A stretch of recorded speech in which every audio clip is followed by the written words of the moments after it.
Game 3 of the World Series, it's an ugly, ugly loss for the Astros. 7-0 is your final. Astros losing to the Phillies. Jason Bristol, former Major League scout, Jeremy Booth.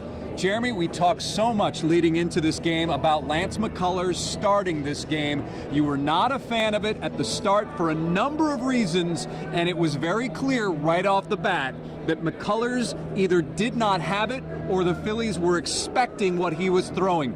How did you read what transpired in those early innings?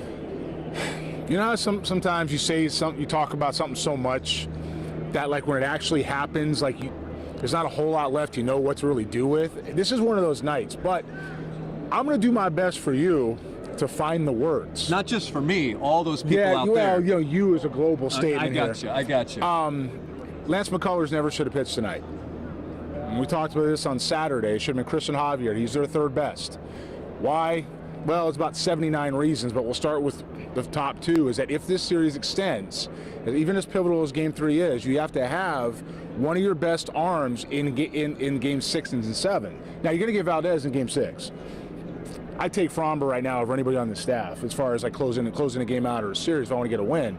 But Javier's not far behind, and to now have him throwing Game 4 and Verlander Game 5 means, yeah, Javier kind of come back in Game 7, but you really set him up by putting McCullers tonight.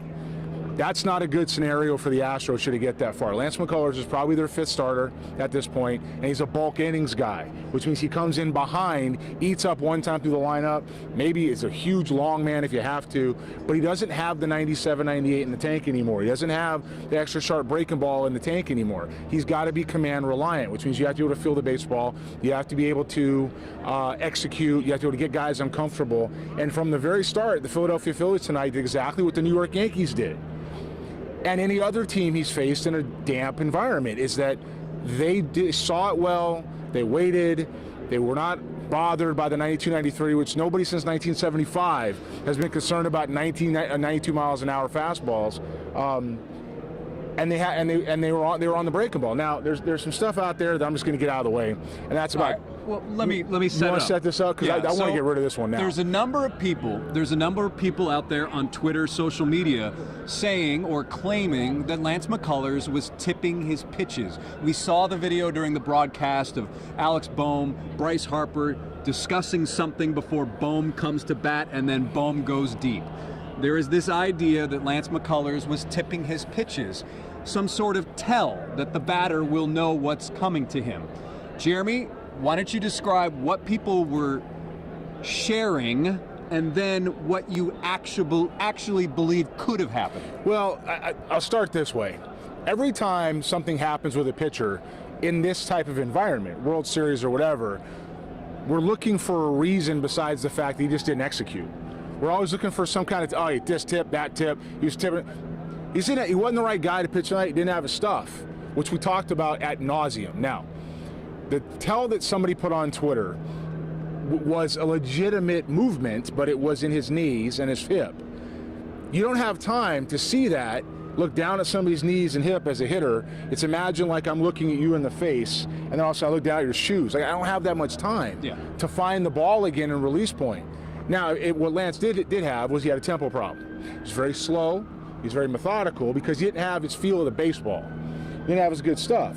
So if you don't have your stuff, you don't feel the baseball, you're going to be slow and methodical because you're trying to get some kind of tempo to execute, and that's what he did. Now, in that type of tempo, then you have time to see maybe a knee or something turning because he's loading up for something else. It has nothing to do with the actual knee, though. You don't have time to figure that out.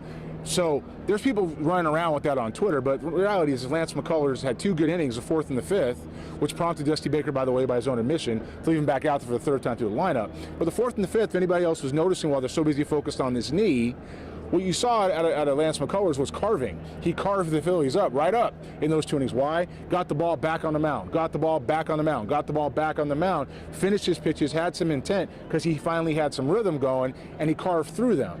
If he's that guy and gets these guys to swing outside of the strike zone, that's fine, but that wasn't what he was. Now, I can promise you this as well. The Philadelphia Phillies targeted this game. Yep. I'm not telling you how I know that, Yep. and I'm not telling you when I found out. Yep. What I am telling you is that I knew before this series started.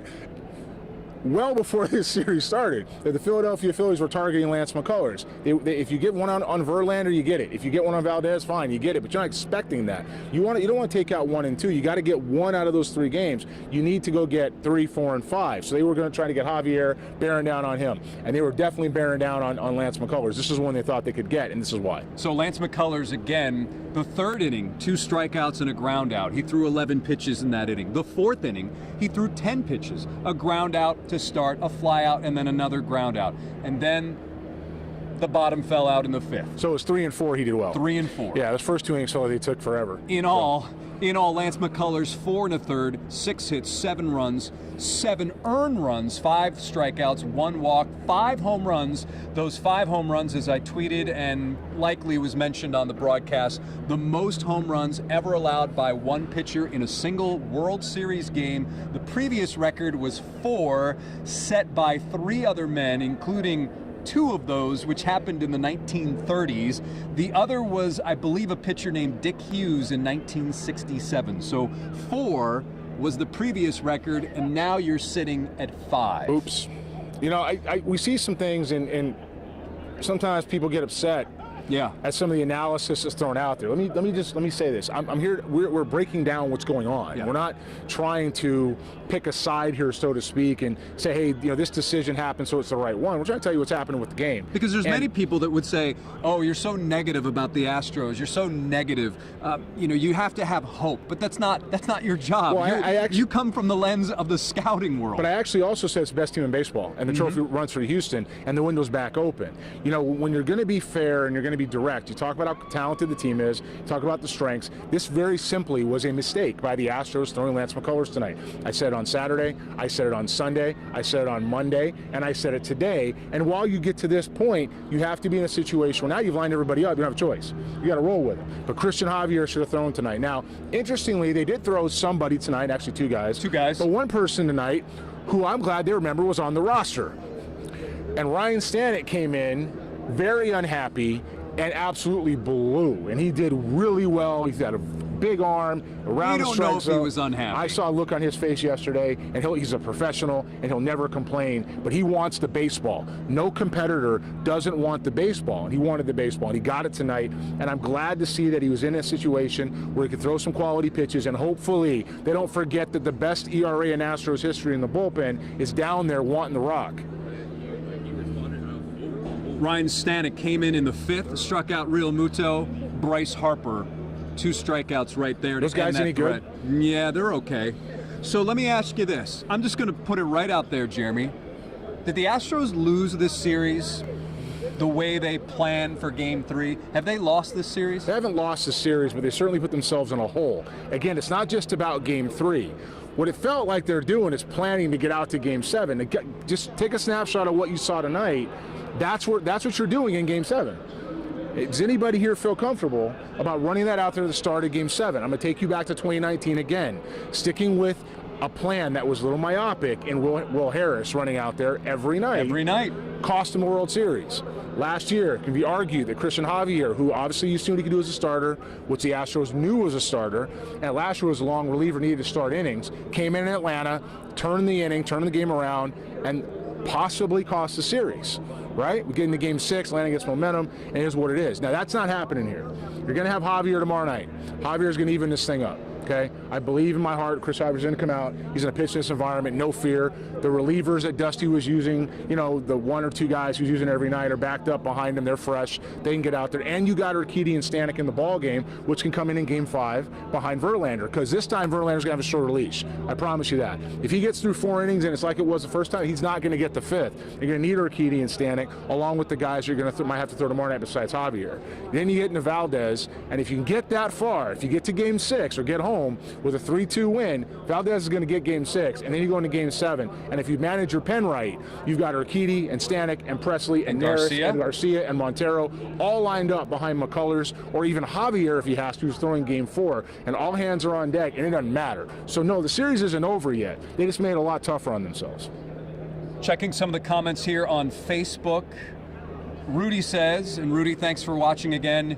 You were right. And what do you think if the Astros put in Hunter Brown for a start? I know what you're going to say. Can I just preface it by saying that is not an option? Yeah. Because, I mean, unless you're going to do an opener thing, because he hasn't pitched.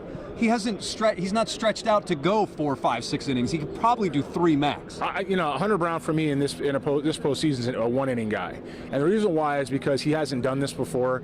He hasn't been in these environments before, and he really, frankly, hasn't pitched at all. And so to put him in a role like having to start and win a game doesn't make any sense. I think your rotation is set from here on out with Game 7 clearly after night being up in the air. But Javier, Verlander, Valdez are your next 3 starts. That's what you got. Stephanie wants to know: do you guys know how to talk about anything but pitching? Pitching was the story of this game. Pitching was the story of this game. You look at the Astros. It was 7-0. So I don't understand. Are we supposed to talk about the Astros hitting? Well, I can tell you they didn't really do much, and even runners in scoring position, that wasn't an issue because they were 0 for 3. They only had 3 opportunities. They left 8 men on base, but really this team, there's a lot of Ks on this score sheet here. Well, we could talk about the 5 home runs the Phillies hit in the middle of the strike zone, but that would then come back to Lance McCullers in the pitching, right? And so we don't need, look, the Phillies absolutely beat their brains. It's what they did. And we talked about it. McCullers had to execute and get guys to chase. He had 2 stints of that where he was efficient, up-tempo, and quick. And the rest of it was just not pretty. On the other side, once again, good pitching with the Astros hitting. The Astros had a hard time handling Ranger Suarez. The first inning was not a very good at-bats. It was first pitch swing, and then Alvarez had a good AB. But you had to have better at-bats against him and keep him out of a rhythm. He was pitching with confidence. He was pitching in front of his crowd, and he was out there unafraid of anything that was going on. And the Astros were behind the 8 ball really fast based on what happened with McCullers. But you said those weren't good ABs. Yeah, they weren't. But here's the deal. Like, in Game 2, they were going right after, attacking Zach Wheeler, first pitch swinging. Why is it a good game plan in that game, but not in this game? That's a very good question. Because it depends on who you're facing. And Suarez is a guy that's heavy sink, a breaking ball that's got a chance to work in and out of the zone and a changeup. And he's going to get back to that fastball and be reliant and try to get you to swing out of the zone. You want Suarez to have to pitch inside the strike zone. If you're swinging the first pitch, you're not making him pitch inside the strike zone. You're not seeing enough what he's got. And by the time you get to the second time through the lineup, you've only seen 2 of his pitches. That's not enough. You look at that Philadelphia pitching tonight. Suarez, 5 innings, 3 hits, no runs, no earned, 1 walk, 4 strikeouts. Brogdon comes in for an inning, no runs. Gibson is a guy that they had talked about potentially starting in a Game 5. He threw only 15 pitches, so he could potentially be used, although Syndergaard, I think, that's what Rob Thompson said, that Syndergaard will be going in Game 5. Syndergaard's going out there to start Game 5. That's locked in, especially after winning Game 3. Yeah. That's locked in. And Gibson's going to be behind him, right? And then you're going to see some of the other Phillies relievers that once again did not have to throw tonight. They'll be able to throw again. So you have to remember the Philadelphia Phillies, their weakness is after their 3rd starter and really into the bullpen. And the bullpen. Right. Although it hasn't been a weakness in this series. But you haven't had a chance to see it. Yeah. Okay, you really haven't had a chance to see it. And they got Game 1 in Houston. They want to get 1 or 2. They come here tonight, they win this one. Now, for the Astros, you have got to win certainly one of these things or it's over. But you really got to win tomorrow with Javier on the mound, and then you have to have everybody ready for behind Verlander going into an off day. Ron says if the Astros don't hit home runs, we don't win. That's pretty much all of baseball these days. But the Astros, when you look at the big picture, they're actually one of those teams that really has done a good job this season of manufacturing runs compared to, say, the Yankees, and that's why the Yankees are sitting at home and the Astros won the AL pennant. Yeah, the Astros are a very good baseball team. They're a very good hitting baseball team. They're a little bit of a throwback in some of the ways they do things, and they're very much analytically driven as well from a good side of understanding tendencies and how they need to maximize pitch selection and approach. Now, that said, the Philadelphia Phillies on the other side are a good mistake hitting team. And we talked this from the beginning. They're not a great hitting team. They're a good mistake hitting team. And there were 5 mistakes made tonight that found their way into the seats. So when you're talking about hitting versus mistake hitting, good pitching will always beat mistake hitting. Good hitting has a chance against good pitching, okay? And the Astros will always have a chance every night they run out there. They're still the best team in baseball, but they're not playing like it right now because they're down too fast as far as what's going on and they're throwing away ABs. That's tonight. Had 2 off days. Tomorrow they'll come back. Javier is going to pitch well. It is going to happen. And we'll see what happens in Game 5. Rhonda says, all about pitching, ? We scored 0 runs. You can't win with 0. Yes, but the whole idea is to keep the other team at bay so that you can get into their bullpen, the Phillies bullpen, which is probably one of the weaker parts of that team, and then you can chip away and start scoring some runs. I don't know. I'm not quite sure what the average runs in Major League Baseball was this year. I want to say it's still always somewhere around 3, maybe 4. All right. So that means Philadelphia Phillies almost doubled you. That was a touchdown and an extra point. All right. So that means if you're going to come back on the Astros side, you score 6. You're doubling the Major League average. It's just a guesstimate, but you're doubling the Major League average, and you're still losing.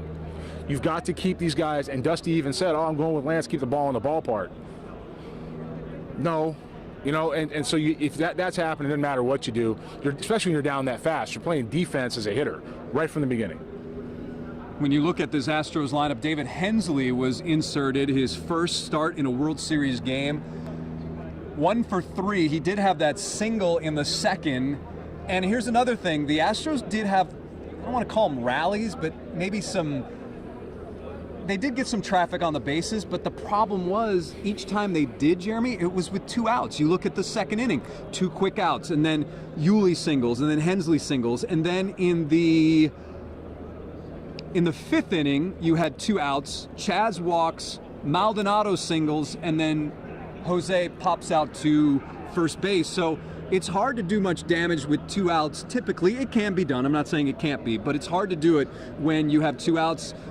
Compare that to the Phillies. What do they get? A leadoff walk from Schwarber to start the game, and then Bryce Harper goes boom. Second inning, you've got the leadoff home run, and right like that, you're down 3-0. Yeah, you know, the thing about David Hensley, the thing about David Hensley is that Trey Mancini, as much as he is a platoon split guy right now. At this point in his career, I mean, great. Had a couple of really good, good years with the Orioles. We'll just leave it there. Yeah. He really has a good time against left-handed pitching, and so to not see him in there tonight against Ranger Suarez is probably a little bit concerning overall. Last night it made sense with they were going to go Syndergaard, right? Mm-hmm. Tonight not so much, but they left Hensley in there because Dusty likes to ride these guys, and so that's his choice. Hensley got a hit, but tonight would have been what we call Mancini's night. Right, it's would have been Mancini's night to come in. Even still, if the pitcher's around the zone and you're down in the count consistently, if you don't have good at bats and you're getting yourself out, you can't put anything together to be able to score some runs. And when you're chasing 4 by the time you're at the top of the 3rd in a ballpark with a team that's feeling itself, with its crowd behind them, and a pitcher who isn't showing any real reason to be able to execute, it's going to be hard to do some damage. Pitching with a lead of 4 runs is a lot different than being a 1-run game. Shoot, Hensley got a hit, which is more than what the Astros have gotten out of that DH position most of this series. So to recap, Astros lose 7-0. Jeremy had said prior to this series, or prior to this game, that starting Lance McCullers was not a good idea because of the weather conditions, the feel, the breaking ball dominance, the way these Phillies hitters sit on mistakes, and he did not execute. And now the Astros find themselves in a hole 2-1. What other things stood out to you in this game? I looked at some of these stats, and again, it's just certainly the home runs and McCullers, but was there anything that kind of flew under the radar for you, or because it was 7-0, there really nothing else really matters? I mean, I think we got to pay attention to Jose Urquidy and the fact that he got in there and pitched well. Yeah. We got to look at Stanek because those are guys who are going to be needed in the bullpen to win.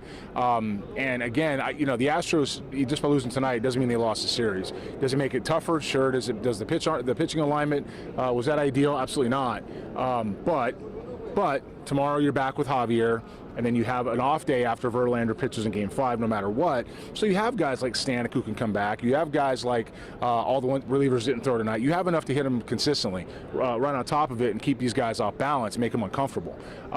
With that said, and I like Valdez no matter when he picks the ball up. I'm just going to turn the other way, and I'm going to trust he's going to get it done. If you're in that type of situation, what needs to be happening is just a learning lesson. It's a lesson tonight in how to manage your bullpen, how to manage your staff, how to attack, use your personnel, because you still got 4 games left, and now you got to win 3 of them. Okay, and you can do that with Valdez, with Javier, and then any of the other ones behind that. Here's something that I meant to bring up sooner, but I will bring up now. The way Stanek pitched tonight, and to a lesser extent Urquidy, has this change? Will this change Dusty's mind on how to use them, or when to use them, or just use them, plain and simple? Just use them as we go along in this series. I'm baffled we had to get to this point to see Ryan Stanek pick the baseball up. I am blown away. And sure, he comes in, he's dirty. You know, and then you see Urquidy come in having not pitched at all, and he's dirty. And, you know, the excuse is, oh, they were pitching, they're throwing every day. That's not it's not the same. It's not the same. Hopefully we learn some lessons tonight and realize that our pen is very deep, meaning our being if I'm Dusty Baker. The pen is extremely deep, goes into the back of it. You got Stanek, you got Presley, you got Neris, you got Montero, you got Urquidy, you have Garcia to eat up some bulk innings if you need to. You have an electric bullpen to go ahead and knock some guys out, because now you're running short on starters with Javier Valdez. Verlander's been inconsistent. Game 7 is going to be who knows what. So you're going to really need to get after that and have these guys in the bullpen come out with fire and be fresh and ready to do it. Christian Javier, is it the key for tomorrow in Game 4 for him? Is it much like the keys that we mentioned before this game, Javier executing, quieting this crowd? Is it much the same or is it different? Well, you know, Javier is going to be fine. It's the same there. For the Astros hitters tomorrow, they're a key for me, because I'm just checking the box on Javier. When it comes to the Astros hitters, they're going to need to make Nola pitch within the strike zone. Aaron Nola's had 2 pretty tough starts now when it comes to command, his last 2. And we've seen what Verlander has done with his command, or McCullers his command. There's a theme here, right? If guys don't have command, they miss the middle of the strike zone, they get hit a long way. Little kids are looking for it, and they're taking their gloves off, slapping 5s and doing a dance. Okay, and we want to make sure the Astros are the one dancing tomorrow. So what they need to be able to do is make Nola work back to the strike zone, not chase, get to him early, get him out of the game as fast as they can, and go to the bullpen. So I think we have said everything that needs to be said about Game 3. Lance McCullers takes the L, allowing 7 earned runs in this 7-0 loss in Game 3. As a result, the Philadelphia Phillies now lead this World Series 2-1. So until tomorrow night, Jeremy Booth, our former Major League scout, Jason Bristol saying goodnight, and of course, look forward to talking baseball with you tomorrow.